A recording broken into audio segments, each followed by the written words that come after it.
Thank you for auditing the always positive new music review show hosted by French professor who every once in a while, it used to be every week, but every once in a while I'll release a video about an act that does not have hardly any visibility in the United States. I call this Thunderground Thursday. Whenever possible, I like it to be about a musician or a group that sings not in English, and that's the case here with Suspecte 95, Suspecte 95, and his album Société Suspecte. So, what is this? First of all, I'm going to keep this video as short as possible to keep you watching. I promise, if you don't know who Suspecte 95 is, you are going to learn a lot about Africa, about the Ivory Coast, about rap in the world. You are going to learn a lot by watching this video, so just watch it. Get smarter. And let me just start off with one thing that I realized. The future of French rap, which, as a reminder, French is the second language of hip-hop, okay? France is the second biggest consumer and creator of hip-hop in the world after the United States. But in reality, the future of French rap might just be African rap. You see, by 2050, it is predicted by some people, including Forbes magazine, that French will be the most spoken language in the world. But that is not going to be happening in France, who has a population of 80 million and keeps dropping. That's the story of Africa, where the French-speaking population keeps growing. So as they continue to cut French programs in many colleges, including the one where I teach, what we're really seeing is a de-emphasis on the importance of Africa on the global stage. So, learn French, be an Africanist. Beyond that, right? Rap music itself in France is already a story of African immigrants. Quite often, not always, not exclusively, but quite often, first, second generation immigrants from France are those who are making the music that is hip-hop. Hip-hop is the voice of the voiceless, and often the voice of the voiceless in France are immigrants and children of immigrants from North and West Africa. So let's get to the source, hey? Like what's happening in a former French colony where French is spoken, for better and for worse. Let's talk about the Ivory Coast, Côte d'Ivoire. Already, the fact that there's a country called the Ivory Coast, just the name of the country indicates how truly screwed up our world is, okay? Like, it is a country that was comprised of many different tribes, and, some European jerks just drew a line around it and then named it not after the people, but after what they could extract from the land, okay? The obscenity of the entire trade system of extreme free market capitalism is seen right there in the fact that there's a country that is still named by an illegal product. You can't buy ivory, the tusks of elephants, because we have killed so many elephants to get ivory, yet the country still bears the name. Of course, that's right next to the Gold Coast, which we now call Ghana, and very close to the area that used to be called the Slave Coast, which includes Benin. In reality, though, all these areas that are named after their primary exports, be they human beings or the teeth of dead endangered animals, in reality, Ivory Coast should be called Chocolate Coast at this point. If you don't know, you've probably eaten a ton, I mean literally a ton, of food from the Ivory Coast. Chocolate was found in South America, in Central America actually, and then it was exported through the Spanish court and spread throughout all of Europe. And eventually they realized, the European scumbags from which I descend, the European scumbags realized, hey, the climate in South America is basically the same as in our African colonies. England figured out how to put the most durable cacao trees in Ghana, and then France took the idea, and now 40% of all world chocolate comes from the Ivory Coast. 2.2 million tons a year come from the Ivory Coast. The closest competitor is Ghana, which has only 800,000 tons a year. Now, why am I telling you that? I'm telling you that because this is like what I know about the Ivory Coast, okay? And I'm an educated guy, right? I've studied French literature, I've studied Francophone literature, Francophone cultures. Francophone refers to the entire world that speaks French, that is not European. But I don't know much. I know, history of slave. I know a little bit about the War of Liberation in 1960. I know the capital's Abidjan, but that's about it. And I know lots of chocolate. This is why rap music is so important. This is why culture is so important. Now listen, I'm sure there's great movies and TV shows and all sorts of stuff that comes out of Ivory Coast, but I don't have access to it. I do have access to this album by Suspecte 95. Suspecte 95, okay? And because of that, I am going to learn so much about Ivoirian culture, and I'm going to teach it to you. First of all, there's a lot of words I didn't understand. Most of it's in French. Most of it I understand. There's a slight accent here and there, but most of it I understand.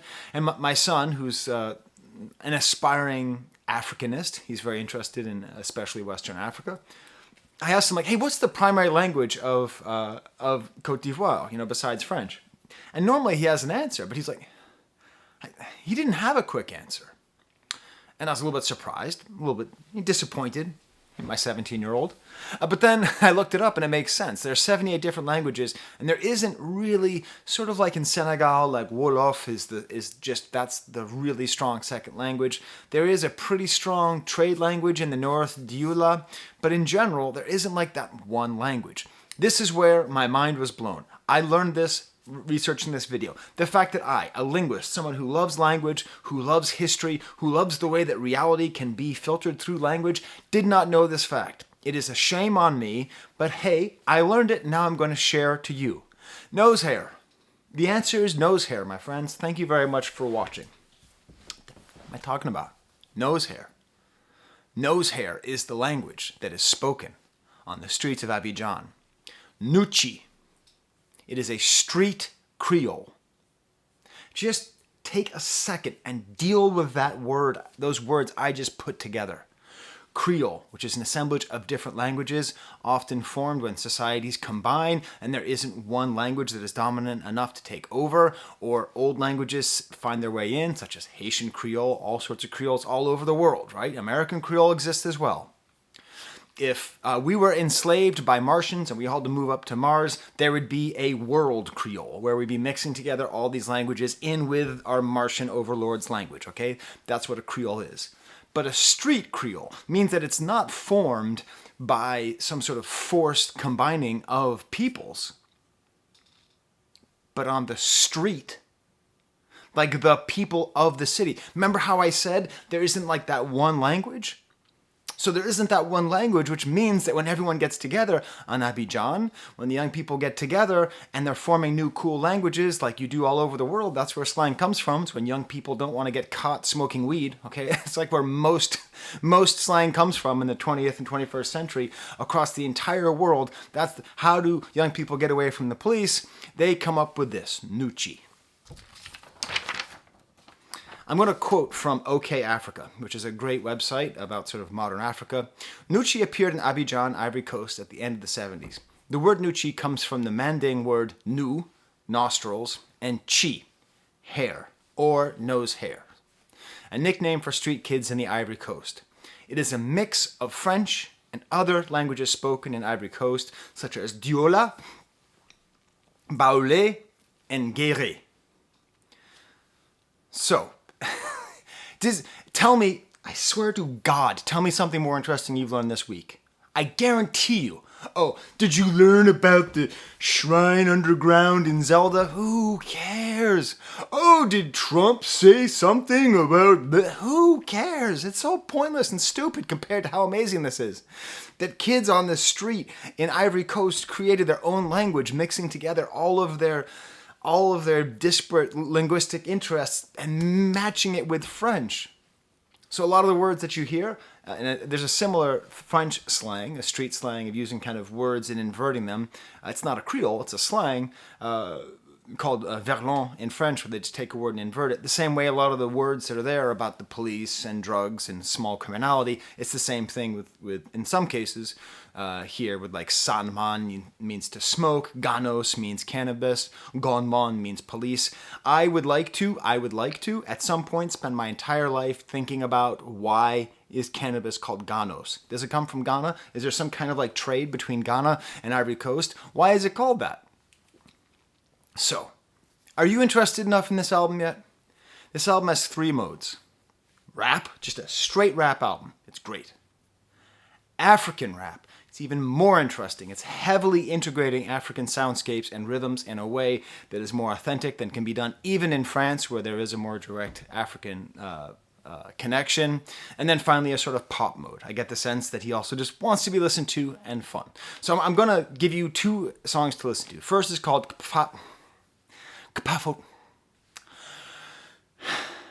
Capafotlage. Include a link there above the Velvet Underground. And the word capafotlage is Nucci, for lies. It's just a song about lies. It's a song about seeing through the truth. The chorus, atiagi, atiagi, atiagi, capafotlage, faniknan tiagi. It's all about like taking off people's clothes, but in a more symbolic way of taking off their masks so you see the truth. It starts off with the producer tag, Rico King Beach, which is funny because I know he's trying to say the B word in English, but the way it's pronounced in French is like beach. So it's like a nice beach. The Rico King Beach. He has kind of a nice, jokey, easy flow here with ad-libs. Seriously, listen to this. This is as good as any rap music you're going to hear, even if you don't understand all the words, you know? A great beat change, and he's just constantly talking about taking off the mask. Taking off the mask and the lies. But what's more interesting to me is the African mode. I'll include a link to that up there, and the song Intronisation, which means the enthroning, essentially. Now, that's the name of a song by MC Solar, who's a very important French rapper of African descent. I don't know if this is a reference to MC Solar, but this song, you listen to it and you hear what I'm saying. Heavy African dancing, yelling, and drums. This chorus gets kind of chopped up. And the thing about, okay, human civilization owes so much to Africa, not just all humanity, okay? We owe all humanity. But really, rhythm. The rhythms that are made in African music still cannot really be understood by the African diaspora or by people who are not in Africa. The kinds of polyrhythms, that is two rhythms happening at once, are so interesting and so deep. It's like the most complicated puzzle you've ever heard, okay? It's a riddle that you can't solve for years. That's how polyrhythm works. I love funk. I love African-American rhythms, and it's great, but they never go as far as the African rhythms. You listen to this and your brain is going to explode because your body is going to want to dance to two different songs at the same time. And that's the dance that you're doing in your head. But then also, hey, it's rap music. We got drill bass here. He's got this great scratchy low voice. Epic voices come from behind as well, sort of cinematic vocals. African percussion, constantly a little cassava, keeping rhythm. And then through the lyrics, he declares his desire to promote African rap, which is what he's doing and which is what I'm doing here. Voici l'arrivée du prodige de la prophétie des ancêtres. Tous les honneurs et les prestiges à l'élu venu du Grand Ouest. So here comes the prophecy of the ancestors. The elected one comes from the Great West. Obviously the Great West of Africa, which is where Côte d'Ivoire is. So I have a hard time calling it Ivory Coast and not Côte d'Ivoire. On l'appelle Oko-Sisi, connu comme Solomon Kane. So this is, again, I could do a whole hour video on this album. I'm going to try to keep it to under 20. But like Oko-Sisi is like a word that's used by many people in Western Africa of the Manding linguistic tree. And it actually means big tree, but it also just means powerful, Oko-Sisi. And Solomon Kane is a fictional character like of this like guy who's like a somber guy who just like walks around the world and just fights evil. He describes himself as a descendant of the great warriors of tout le pleu. Oh, tout le pleu. I guess that means all the rain, which is a region of Abidjan, you know? And then he just has these like deep, deep, deep lyrics. I'm going to translate this into English for you. His esophagus has the gift of turning grace into bitterness, but it's vice versa. I mean, it's vice versa. Esophagus turning grace into bitterness, but it's vice versa. So he turns bitterness into grace. That's how he's describing his lyrical project. That's how he's describing his rhymes, his rap album. How amazing is that? Look and you will find Matthew 7, verse 7. From what I can tell, Christianity is very important in Ivory Coast. That comes through in this song here. He quotes Matthew 7, verse 7, which I will quote now. Ask and it will be given to you. Seek and you will find. Knock at the door will be opened to you. So that's, the idea that if you look, you find. Fatigué de voir le quatrième art souffrir étouffé, la rédemption de tout le rap africain par le rap ivoire, en voici le projet. So he's tired of seeing the fourth art suffering and being suffocated. The fourth art, the French divide all different arts into numbers, music being the fourth, and he's seeking for the redemption of all African rap, not just Ivoirian rap. Awesome. We get the outro. It's this great full mixture of the African drumming and kind of straight up rap stuff. It's very exciting and it's very good. I'm going to go through the rest of the album stupid quick because I want you to watch this video. De tu manonan. Starts out, he has like a little producer tag or a little like catchphrase, which is like beady beady beady beady beady from Battlestar Galactica. I don't know. Kind of a drill sound. He says in English, I don't need friends, F them. Different flow, kind of faster, more of a drill flow. He's got all sorts of flow on the album. Next song, Sumanle, beady beady sound again. Osmo on the mofe. So instead of saying on the beat, which is funny because often you'll have a French rap producer have someone say, on the beat. And beat in French is the word C-O-C-K, okay? If you talk about ma beat, you are talking about my C-O-C-K, okay? 7-Eleven is hilarious for French people. Big Bite hot dogs. But like, so whenever you hear it, it's just funny to me. So here, instead of saying on the beat, they say on the mafé, which is a West African food. This is much more of a pop song, and it turns out that he's quoting a song by Yodé and Siro called Victoire. I don't know who Yodé and Siro are. I had to look them up. They're this like pop group from Ivory Coast, and their song Victoire, I'm sorry to say, is even better than this whole Suspecte 95 album. It is my goal when I'm in France this summer. I'm going to find Yodé and Siro's album.